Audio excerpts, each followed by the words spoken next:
En Radio Guatapurí hablan los congresistas.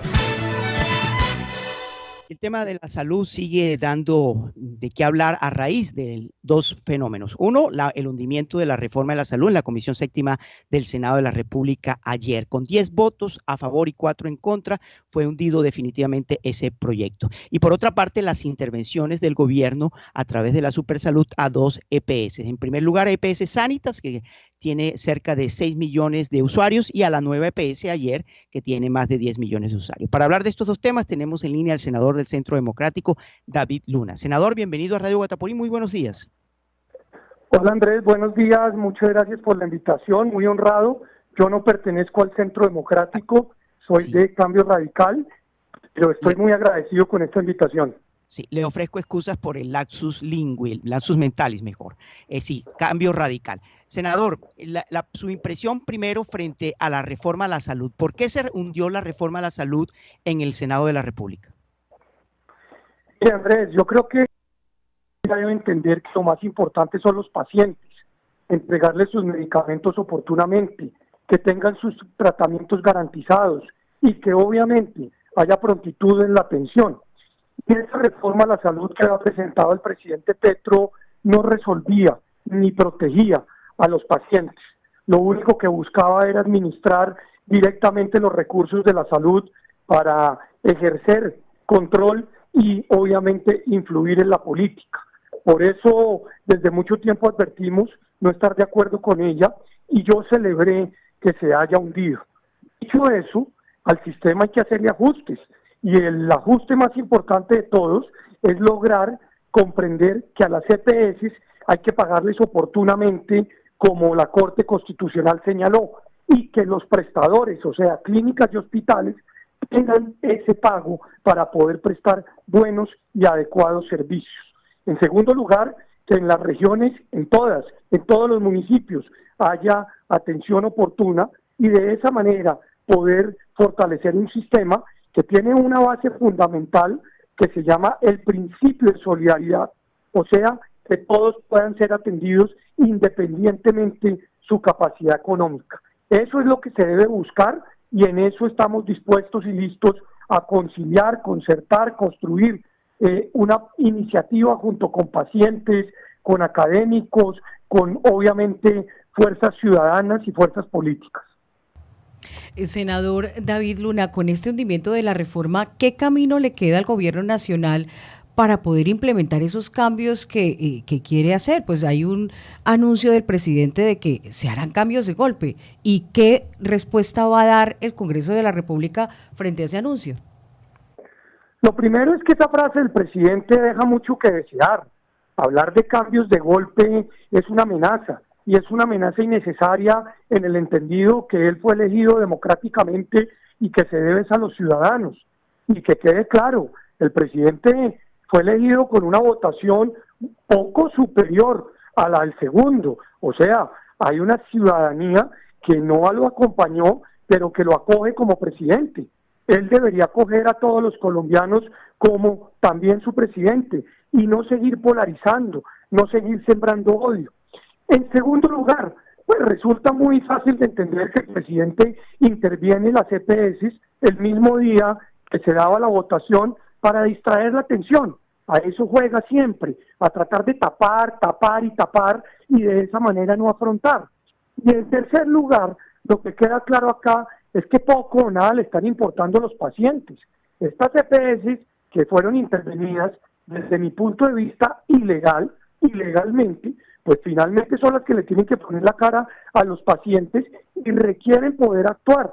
Y para poder actuar necesitan que les paguen, porque ellos a su vez tienen que pagarle a los hospitales. Eso es muy importante tenerlo presente y ojalá estas decisiones gubernamentales no generen muertos, porque claramente la escasez de medicamentos y la ausencia de citas para tratamiento ya está causando preocupación.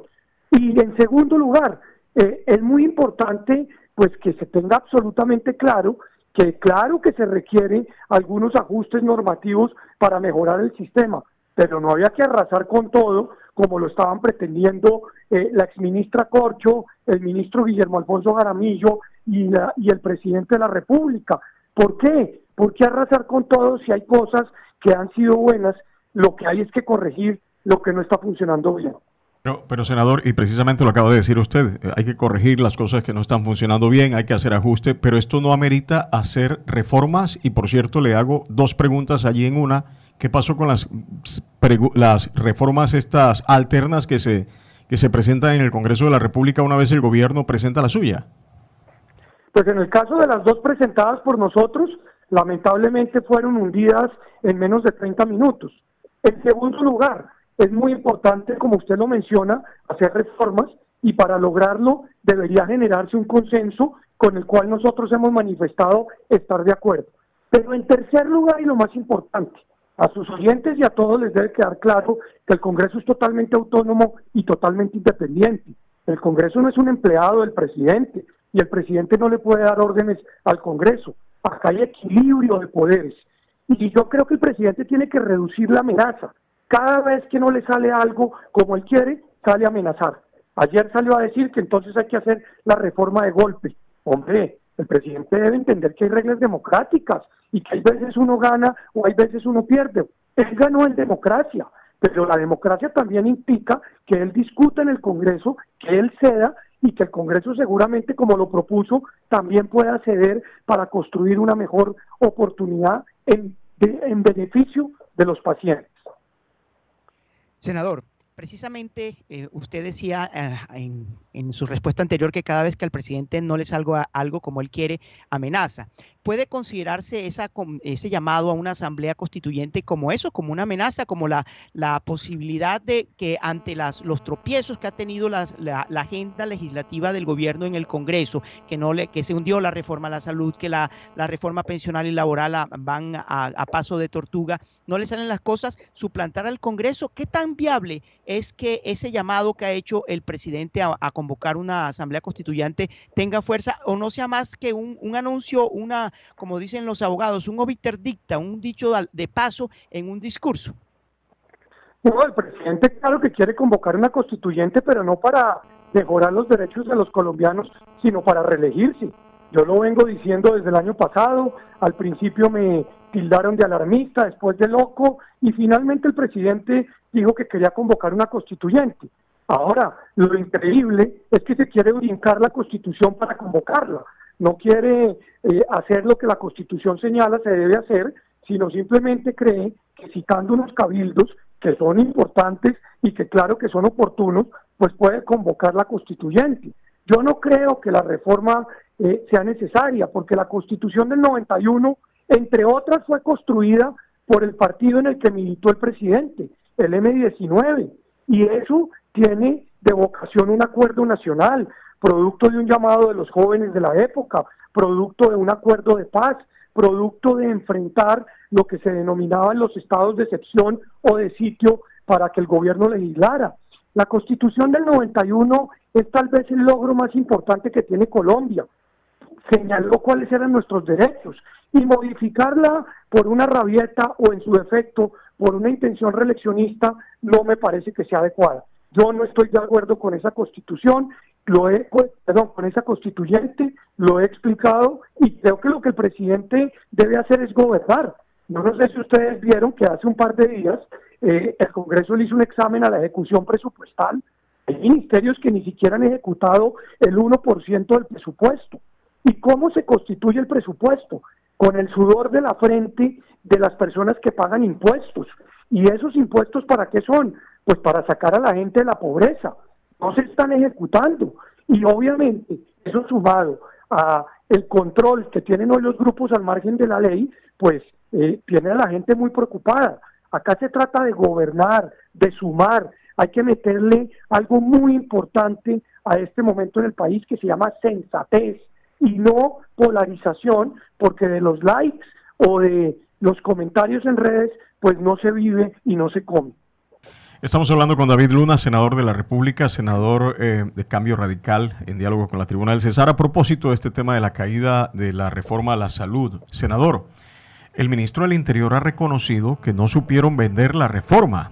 ¿Es el estilo del presidente el que no deja avanzar las reformas que propone en el Congreso de la República? ¿Es su forma de chocar lo que hace que sus reformas se caigan?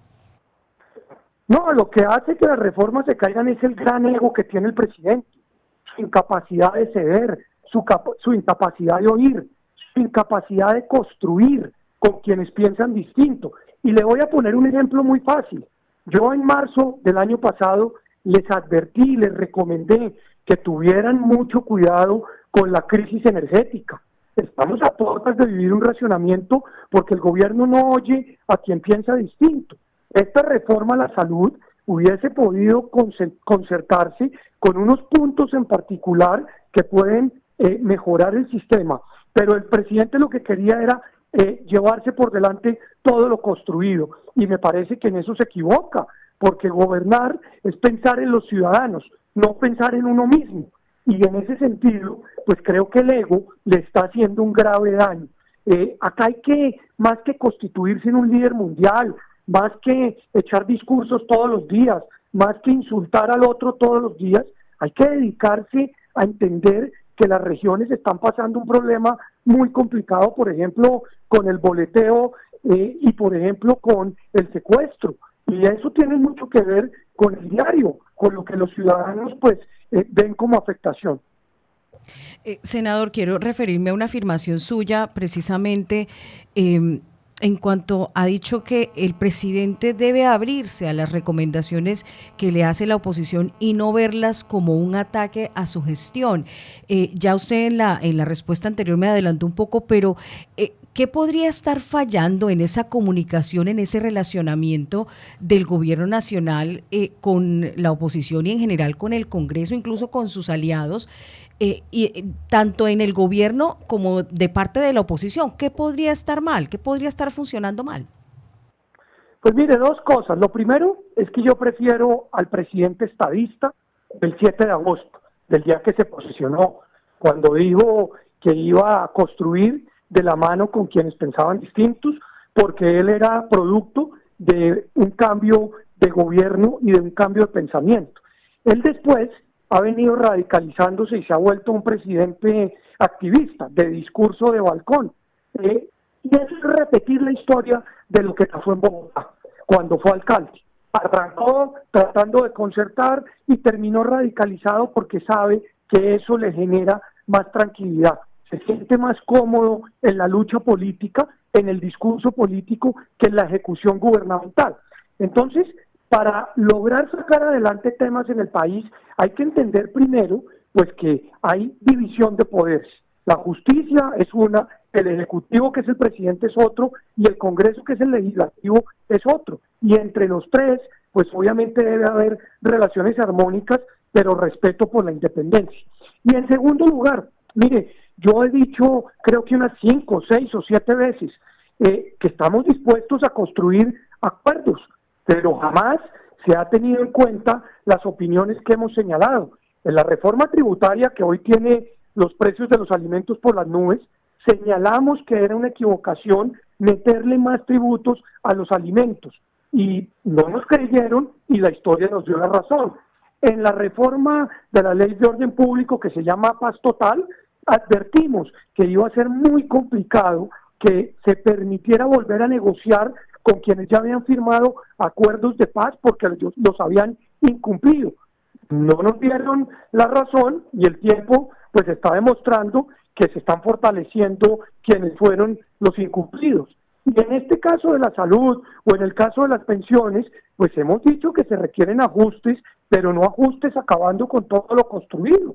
Hay un cambio, un intercambio, hay un presidente hoy de una línea ideológica distinta a los del pasado, y lo importante es demostrar cómo se puede materializar ese cambio. El verdadero cambio es hacer, no echar discursos y no polarizar.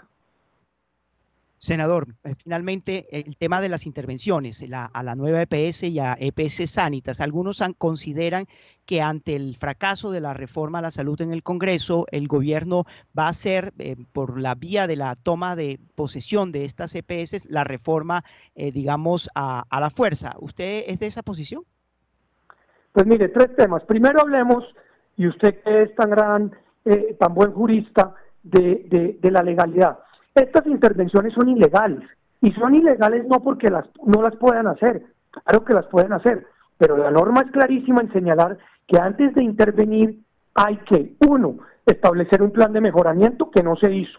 2, si ese plan de mejoramiento no se cumplía, debió haber una medida de vigilancia especial. O sea, se brincaron 2 pasos que la ley señala. Esas resoluciones que muchos vamos a demandar en el Consejo de Estado, seguramente se van a caer prontamente. En segundo lugar, las EPS, que algunos las quieren, otros las odian, pues importantemente tienen que actuar eficientemente para proteger al paciente. Para lograrlo les tienen que pagar y les deben mucha plata que el gobierno tiene en caja. A tal punto que la Corte Constitucional, en un auto reciente, le ordenó al gobierno pagar y el gobierno no lo ha hecho. Si les pagan a las EPS, les pagan a los médicos, les pagan a las enfermeras, les pagan a quienes producen los medicamentos y los ciudadanos no sufren. Y en tercer lugar, evidentemente, pues acá más que un tufillo revanchista, ahí es un tufillo de comunicación estratégica oscura. Lanzo las intervenciones a las EPS el día que se va a votar la reforma a la salud para tratar de distraer la atención. O sea, yo creo que en política hay que aprender a ganar y a perder.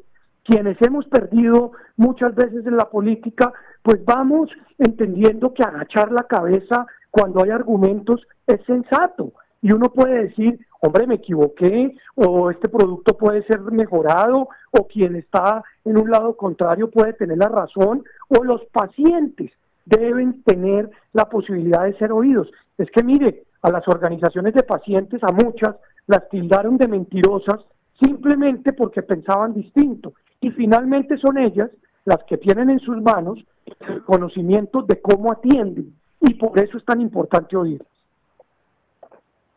Muy amable con nosotros, le reitero mis excusas personales por la confusión en el partido, Cambio Radical, y pues gracias por estar aquí y responder nuestras preguntas.